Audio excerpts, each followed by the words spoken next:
भारत के मध्य हिमालयी राज्य उत्तराखंड की ग्रीष्मकालीन राजधानी गैरसैंण में आपका हार्दिक अभिनंदन है। मित्रों, पिछले वीडियो के द्वारा मैंने आपको ज्ञात कराया था कि किस प्रकार इस मध्य हिमालयी राज्य उत्तराखंड, जो कि 2 अंतर्राष्ट्रीय सीमाओं से जुड़ा हुआ है, यहाँ पर किस प्रकार की गतिविधियाँ ज्वेलर्स माफिया चलाते हैं, सोने के भाव पीतल को बेच रहे हैं, इनकी गुणवत्ता पर कोई भी कंट्रोल नहीं है। उत्तराखंड सरकार को चुनाव के बाद इस पर तुरंत सक्रिय होना पड़ेगा, क्योंकि यह बात कई ऐसी होती है कि सरकार के संज्ञान में नहीं होती है और चुपचाप लिपापोती चलती है और उसके बाद जो सत्तासीन पार्टी होती है वो बदनाम होती है।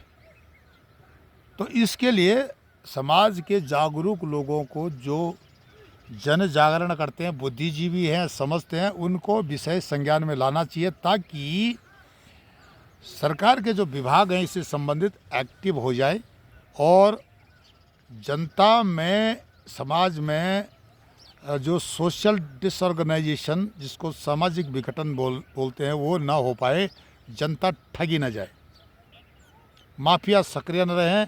और इस प्रकार के माफिया, जो कि एक बिल्डर्स माफियाओं का भी यहाँ पर बहुत बड़ा बोलबाला है, जो कि जिहादी तत्वों से जुड़े हुए हैं, इनका बहुत बड़ा पैसा जिहाद के लिए भी जाता है।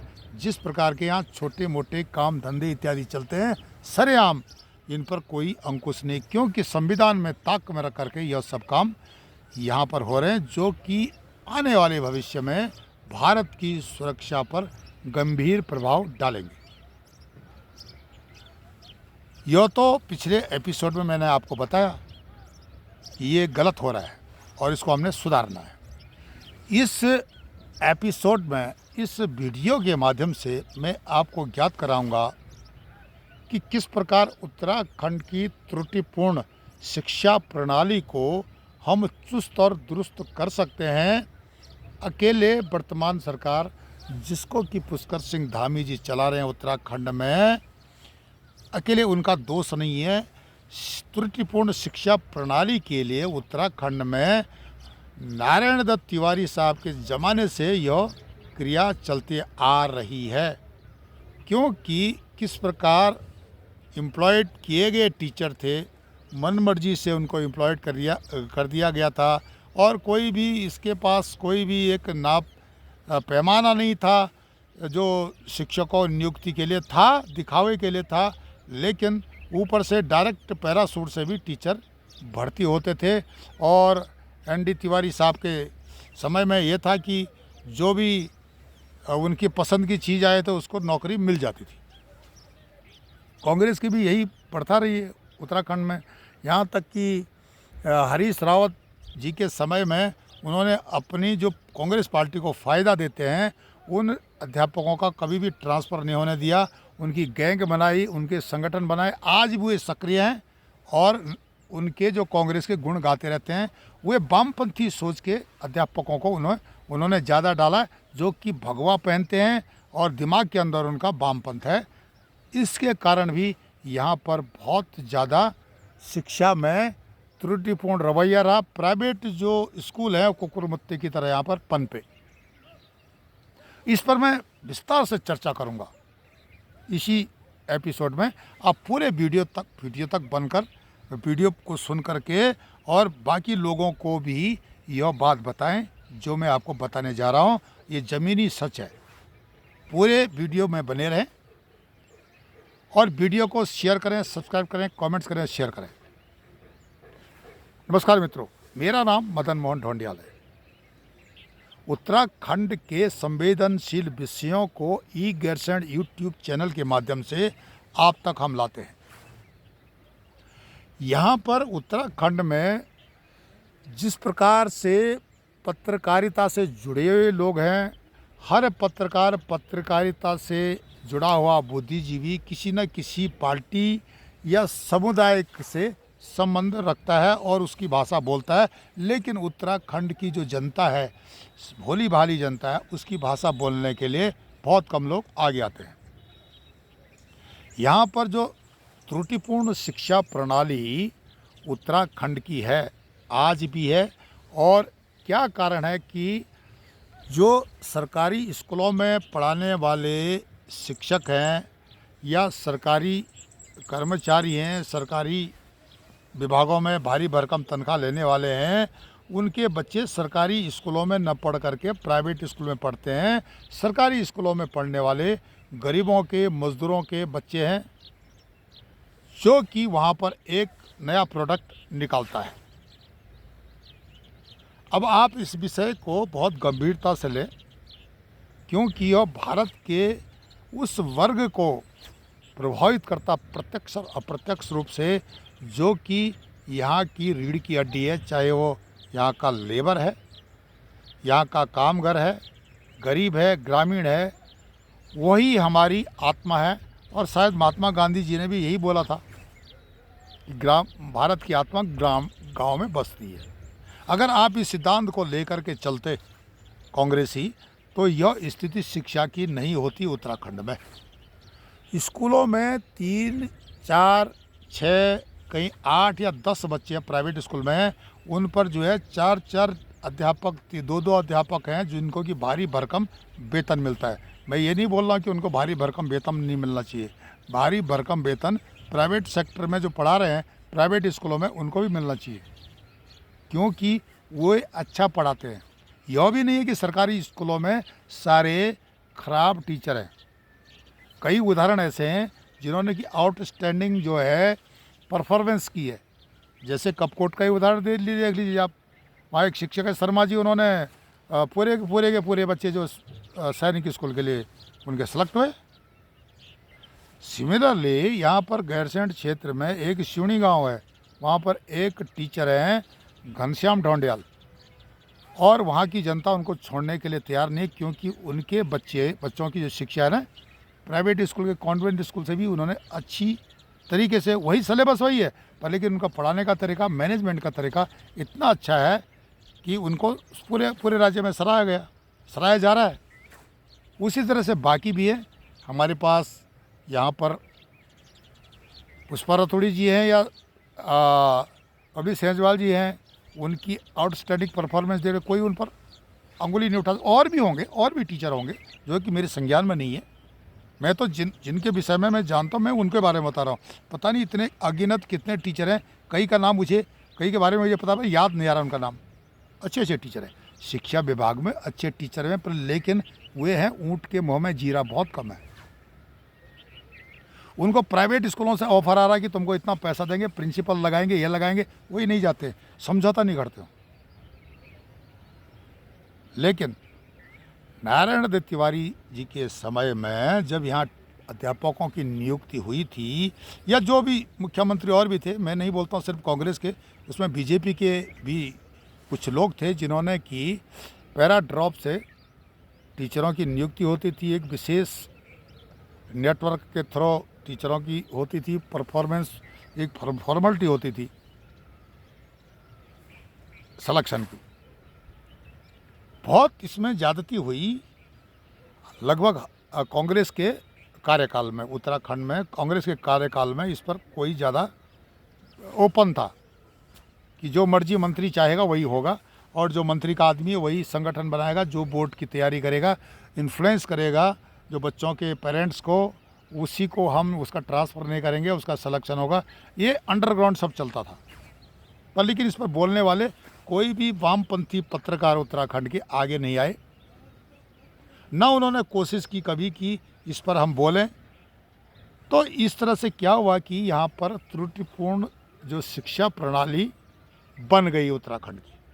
अब आप बोलोगे ये पुष्कर सिंह धामी जी इसको करें, भाई इतने छोटे समय में ये कैसे एकदम इस त्रुटिपूर्ण शिक्षा पद्धति को आप ठीक कर दोगे। डर के मारे भगवा बोली भगवा वस्त्र पहनते आजकल टीचर, और उनके अंदर वामपंथ चलता है। वो इंतज़ार कर रहे हैं कि कब हमारा मौसम आए और हम वाह लूटें, बाहर लूटें, मर्जी के पैसे कमाएं, चाहे स्कूल रहें, लेकिन उसमें बच्चे हों या ना हों, टीचर हों, उनको तनख्वाह मिले। मैं ये भी बताऊंगा कि हम किस तरह से इसमें सुधार कर सकते हैं।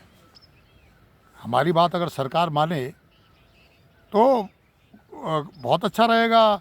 मैं तो अपनी तरफ से बोल रहा हूँ, और हो सकता है मेरे से भी अच्छी राय देने वाले सरकार में बैठे हों तो वे उसको सुधार सकते हैं। पर लेकिन एक हमें जनता के माध्यम से, एक सोशल एक्टिविस्ट होने के माध्यम से हम बता सकते हैं, हमारा अधिकार है प्रजातंत्र में कि भाई ऐसा करोगे तो ये त्रुटिपूर्ण जो शिक्षा प्रणाली ठीक हो जाएगी। और ये जो शराबी कुछ टीचर हैं, बिगड़े हुए टीचर हैं, वामपंथी टीचर हैं, सेकुलर प्रजाति के कीड़े बोलता हूँ मैं उनको, जो कि चूना लगा रहे हैं पूरे उत्तराखंड पर, उनमें भी सुधार होगा, उनमें सद्बुद्धि आएगी और वे अपना रास्ता बदली करेंगे। जिस प्रकार से वे अभी तक करते आए नहीं करेंगे, सुधार करेंगे अपने में। और उनकी अभी उनकी एग्ज़ाम जो कि ईयरली या हर 2 साल में जो शिक्षक का एग्ज़ाम होना चाहिए उत्तराखंड में, कि क्वालिटी, टीचर लाइक क्वालिटी है या नहीं इसमें, या ऐसे ही बिठा दिया इसको पकड़ के। तो ये सारी चीज़ें, ताकि वो अपनी स्टडी करे, अपनी पढ़ाई करे और बच्चों को भी ठीक से पढ़ाए। ये तो बात की बात है, लेकिन ये कब तक करोगे आप? अगले 10-12 साल लग जाएंगे आपको, और वैसा का वैसा रहेगा, शिक्षा प्रणाली डामाडोल रहेगी। सबसे बेटर है कि हम ये राय देते हैं कि जो ये बिगड़े हुए हैं एलिमेंट्स उत्तराखंड के शिक्षा विभाग में डाले हुए हैं, जो ट्रांसफ़र के लिए पैसे का या दूसरी चीज़ों के लिए अपने जो नकली बिल डाल करके गवर्नमेंट को चूना लगाना, भारी भरकम तनख्वाह लेना, और इनकी वजह से आज उत्तराखंड में प्राइवेट स्कूल कुकरमुत्ते की तरफ फैल चुके हैं, जहाँ पर कि अच्छा खासा पढ़ा लिखा टीचर उसको 5-6 हज़ार रुपया, 7 हज़ार रुपया, ज़्यादा ज़्यादा 10 हज़ार रुपया इस तरह की तनख्वाह मिलती है उसको, या खुद बहुत बड़ी तनख्वाह ठीक मिल रहा तो 15 मिल जाएगी, इससे ज़्यादा नहीं मिलती है, जबकि बहुत अच्छा पढ़ाता है। और इन सरकारी स्कूलों के जो टीचर हैं ना, इनके बच्चे उन्हीं प्राइवेट स्कूलों में पढ़ते हैं। ये उत्तराखंड के हर आदमी को पता है। अब इसमें अगर कोई बोले कि एक रात में हम सुधार कर देंगे, नहीं हो सकता है। इसके लिए समूल नष्ट करना पड़ेगा त्रुटिपूर्ण जो स्थिति को, एलिमेंट्स को। एक तो जो शराबी टीचर हैं उनको नौकरी से बर्खास्त करें। अगर किसी भी टीचर को शराब पिया हुआ, नशा करता हुआ या मोबाइल पर लगा हुआ पढ़ा नहीं रहा है तो उसको बर्खास्त करें। इस तरह की अगर स्थिति, एक अलग ही अलर्ट करना पड़ेगा विभाग को, शिक्षा विभाग के अंदर ही अलर्ट करना पड़ेगा, या बाहर से जैसे विजिलेंस होता है या जो अचानक छापा मारते हैं, उस तरह के विभाग खड़े करने पड़ेंगे, देखने पड़ेंगे, असेसमेंट करना पड़ेगा, तो शिक्षा प्रणाली में सुधार होने की शुरुआत होगी। और अगर यह अटपटा लगता है ये जो हम बता रहे हैं, तो सीधी सी बात है, उत्तराखंड में ये जो जितने सरकारी स्कूल हैं इनको गुरुकुल बना लो, गुरुकुल शिक्षा यहाँ शुरू कर दो। और ये जो अध्यापक है, जो एज होती रही है, इनको धीरे धीरे रिटायरमेंट करने के बाद इनकी जगह पर गुरुकुल के अध्यापकों को, जो कि संस्कृत भी पढ़ा सकता है, हिंदी पढ़ा सकता है, इंग्लिश पढ़ा सकता है, साइंस पढ़ा सकता है, मैथ्स पढ़ा सकता है, इस प्रकार का आउटस्टैंडिंग नॉलेज वाला टीचर नियुक्त करो। बीएड की डिग्री ले करके उसके बाद जीरो परफॉर्मेंस करना, और इस प्रकार से जो गोल मोल करके जिस तरह से वामपंथियों को मौका मिलना कि भाई यहाँ पूरा गड़बड़ घोटाला है, इस पर अब बीजेपी सरकार को अंकुश लगाना पड़ेगा। क्योंकि अभी जो ऑफिसर है, जो वरिष्ठ अधिकारी हैं, जो सचिव से नीचे जो एक बाबू से लेकर के अधिकारी तक एक नक्शे से एक नेटवर्क बना हुआ है। इन्होंने कसम खाई है हम कभी नहीं सुधरेंगे। तो इसके लिए अगर हम सीधे जनप्रतिनिधि को ही दोषी ठहरा देते हैं तो वो भी सरासर अन्याय होगा। जनता की अवेयरनेस, जनता जनप्रतिनिधियों को यह बात रखे, जनता अपने इंटरेस्ट की बात रखती, मेरे घर में सोलार लाइट लगा देना, मेरे रास्ते में घर तक आने तक सड़क बना देना। पर लेकिन इन मुद्दों को जनता आगे नहीं लाती है, चुनाव के दौरान कि इसके दूरगामी परिणाम पूरे समाज पर पड़ रहे हैं। एक ट्रांसफ़र माफिया काम करता है, जैसे कि लालू प्रसाद यादव के समय में बिहार में स्थिति थी, वो स्थिति उत्तराखंड के शिक्षा विभाग में नारायण दत्त तिवारी और हरीश रावत जो कांग्रेस की सरकारों को चलाते रहे हैं, वे लोग इस्टेब्लिश करके चले गए। अब उसको उखाड़ना टीचर वही है, एलिमेंट्स वही हैं। अब क्या है कि उन्होंने लैंग्वेज थोड़ा बदली कर दी है, उन्होंने लैंग्वेज कर दी है, उन शिक्षकों ने भगवा भाषा कर ली है, एक्टिविटी भगवा कर ली है, अंदर वामपंथ चल रहा है। काम नहीं करना, पूरी तनख्वाह लेना। स्कूलों की स्थिति क्या है, आप इनकी तुलना प्राइवेट स्कूल के अध्यापकों से, टीचरों से करो, शिक्षकों से करो, बहुत फ़र्क पड़ेगा आपको। प्राइवेट स्कूल में जो पढ़ाई होती है वो गुणवत्ता वाली पढ़ाई होती है, और वहाँ के बच्चों का स्टैंडर्ड अप क्यों है, इसलिए है कि वहाँ पर जो भी सोच वाले लोग हैं, मैनेजमेंट का जो वो है, वे बिल्कुल करप्शन से दूर है।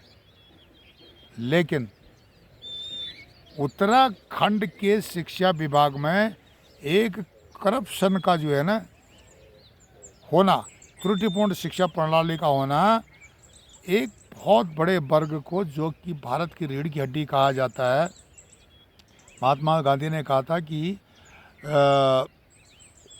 भारत की आत्मा गांव में बसती है, और गांव, लेबर, ये सारे इनके बच्चे प्राइवेट सरकारी स्कूलों में जाते हैं। प्राइवेट स्कूलों में इतनी अधिक फीस है कि वही फीस नहीं भर सकते हैं, उनके बस का नहीं है।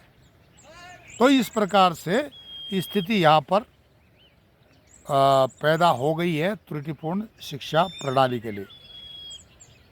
उत्तराखंड सरकार को विषय संज्ञान में लेना चाहिए, लोकसभा चुनाव के बाद विशेषकर। जैसे कि जो है अभी मैंने ये जो सोने के भाव पीतल का बिकना शिक्षा प्रणाली में सबको दिख रहा है कि यहाँ पर गंद मची हुई है, इसको बीजेपी ही सुधार सकती है। अगर सरकारी स्कूलों को सारे को गुरुकुल में परिवर्तित किया जाए, और यह किया जाए कि जितने शिक्षक हैं उनके बच्चे प्राइवेट स्कूल में नहीं पढ़ेंगे, सिर्फ इन्हीं स्कूलों में पढ़ेंगे, तो काफ़ी सुधार आएगा। और वॉलेंटरली यहाँ जो सरकारी कर्मचारी अधिकारी हैं, वे भी अपने बच्चे इन स्कूलों में डालेंगे। तो यहाँ की एक समस्या है कि त्रुटिपूर्ण शिक्षा को हम कैसे उत्तराखंड में सुधारें। नहीं तो यहाँ जो मदरसों में जो शिक्षा, यूपी में आपने सुना कि साजिद ने 2 बच्चों की हत्या बदायूं में की, ऐसे समाचार मिलेंगे सुनने को। मदरसा सोच की जो शिक्षा प्रणाली है, सेकुलर प्रजाति की जो शिक्षा प्रणाली है, वह चल रही है और वो पनपने नहीं देगी। जैसे कि उस हत्याकांड में बताएं कि हत्याकांड में जावेद फरार मिला, इसके लिए सेकुलर विलाप कर रहे हैं, उत्तराखंड के सेकुलर भी विलाप कर रहे हैं। देहरादून में कई बैठे हुए हैं सेकुलर प्रजाति के पत्रकार जो कि विलाप कर रहे हैं, किसके लिए, साजिद के लिए, जिसका कि इनकाउंटर हुआ, और जो जावेद फरार है उसको पीछे नहीं पड़ना चाहिए। अब ये लगा लो कि बदायूं की घटना एक उदाहरण है कि कैसी शिक्षा प्रणाली से उनका जन्म हुआ है। मदरसे की शिक्षा जहाँ पर कि सिर्फ कट्टरता सिखाई गई है, अल जजीरा को देखना सिखाया गया है, क्योंकि अल जजीरा एक आतंकवादी चैनल है, हम उसको आतंकवादी चैनल की दर्जा पहले से देते आए हैं। कट्टरपंथीकरण कर रहा है, वो सिखा रहा है कि तुम आतंकवादी बनो। तो उसकी जो है मौलानाओं की तकरीर हो, व्हाट्सएप पर ग्रुप हों, उनके जो तकरीरें हों, सोशल मीडिया में कट्टरपंथीकरण का जो विषय चलता हो, उससे भी उत्तराखंड के शिक्षक जुड़े हुए हैं कई, उनको पकड़िए। तो ये सारी चीज़ें नॉलेज में है, ये सारा मॉनिटरिंग होता है, इनको मॉनिटरिंग करो उत्तराखंड के शिक्षा विभाग को। इनके तार भी आपको जिहाद से जुड़े मिलेंगे, कई के वामपंथी होंगे। मैंने बताया ना, पूरे शिक्षा विभाग में गंदे लोग नहीं है, खराब लोग नहीं है, लेकिन जो अच्छे हैं उनकी संख्या कम है। अब अच्छों की संख्या बढ़ाने के लिए यह स्टेप लेने पड़ेंगे। या तो इनका जो है पूरे उत्तराखंड के जो स्कूलों का गुरुकुल बनना, उत्तराखंड सरकार घोषणा करे, एक 4-5 साल का समय दे, इसको बनाए, टीचरों को मॉनिटर करे, ये क्या कर रहे हैं क्या नहीं कर रहे हैं, जो गलत कर रहा है उसको उठा के फेंक दे कूड़े में, गेट आउट, तुम्हें ज़रूरत नहीं है शिक्षा विभाग में। इसी तरह से जो शराबी हैं, जिनके नशेड़ी हैं, तो वो क्या शिक्षा देंगे, उनको भी जो है शिक्षा विभाग से आउट करें। जो अच्छे लोग हैं उनको प्रोत्साहित करें, तब यहाँ के त्रुटिपूर्ण जो शिक्षा प्रणाली है ना, वो चुस्त और दुरुस्त हो सकती है। अदरवाइज़ यही रोना रोएंगे। जैसे मैंने वीडियो बना दिया, इस तरह से बाकी लोग भी अपना लिखेंगे, वीडियो बनाएंगे, ज्ञान बांटेंगे, इससे कोई फ़र्क नहीं पड़े। प्रैक्टिकल काम करना पड़ेगा।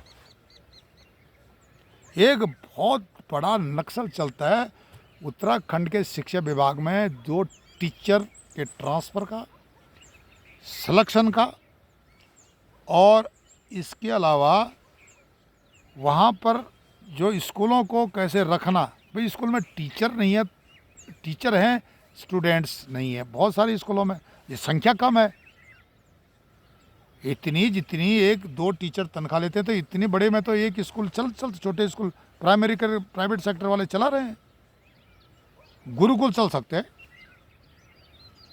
और गुरुकुल की शिक्षा, प्रारंभिक शिक्षा दी जाए तो बहुत कुछ यहाँ पर जो है सुधार हो जाएगा। प्राचीन आध्यात्मिक जो ज्ञान है, महाभारत कालीन सभ्यता का जो विज्ञान है, वो प्रफुल्लित हो जाएगा, और पूरे भारत को विश्वगुरु बनने से कोई रोक नहीं सकता है। विदेशी भी यहाँ पढ़ने आएंगे, ये एजुकेशन का हब बन जाएगा।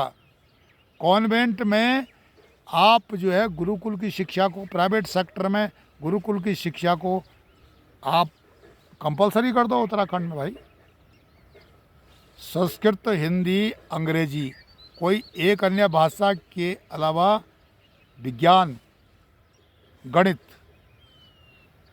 इन पर ज़्यादा अगर फोकस करते हैं, बाकी और सब्जेक्ट जिसकी इच्छा वो कर सकते हैं, पर लेकिन इन पर आप फोकस करते गुरुकुल में, और गुरुकुल शिक्षा की सब वेशभूषा से लेकर के, व्यवहार से लेकर के, आहार से लेकर के, इस पर जोर दिया जाए। उन शिक्षकों को दोबारा इनका जो सेकुलर प्रजाति का ज्ञान उन्होंने लिया था, सेकुलर वामपंथी सोच के हैं, उनका ब्रेन वाश अगर नहीं होता है, वे अगर अपने रास्ते पर नहीं आते हैं, तो उनको नौकरी से निकालो। ये उत्तराखंड सरकार को हमारी सलाह है। इसके अलावा बहुत सारी चीज़ें होंगी। सरकार में बैठे बहुत बड़े बड़े लोग हैं, बड़े बड़े ब्रेन हैं, बुद्धिजीवी हैं, वरिष्ठ अधिकारी हैं, पर लेकिन इच्छा शक्ति होनी चाहिए उत्तराखंड की शिक्षा प्रणाली को, त्रुटिपूर्ण शिक्षा प्रणाली को किस प्रकार हम ठीक कर सकते हैं, ताकि यहाँ का पिछड़ा वर्ग, गरीब वर्ग लाभ ले सके। गुणवत्ता वाली शिक्षा लेगा तो रोज़गार स्वतः ही वो सृजन करेगा। यहाँ सिर्फ सरकारी नौकरी वामपंथियों के आह्वान पर ढूंढते हैं, सफ़ेद पोश नौकरी चाहिए, काम कुछ नहीं करना है। आप कहीं भी हाथ डालो, किसी भी क्षेत्र में हाथ डालो, वहाँ पैसा है, गुणवत्ता वाला। आप आज झाड़ू बनाना शुरू करो, विदेशों तक आपके झाड़ू बिकेंगे। अरे गुणवत्ता ज्ञान इसका होना ज़रूरी है। शिक्षा का मतलब ये नहीं है कि तुम्हें सरकारी नौकरी मिलेगी इसलिए पढ़ाई कर रही हो। और भी क्षेत्र हैं जहाँ पर कि शिक्षा का बहुत योगदान भारतीय प्राचीन इतिहास में रहा है और आने वाले समय में भी रहेगा, बशर्ते कि हम कुछ नई चीज़ों का सृजन करें, अपनी सोच को बदली करें। आप हमारे चैनल ई गाइडेंस को लाइक करें, सब्सक्राइब करें, कमेंट्स करें, शेयर करें।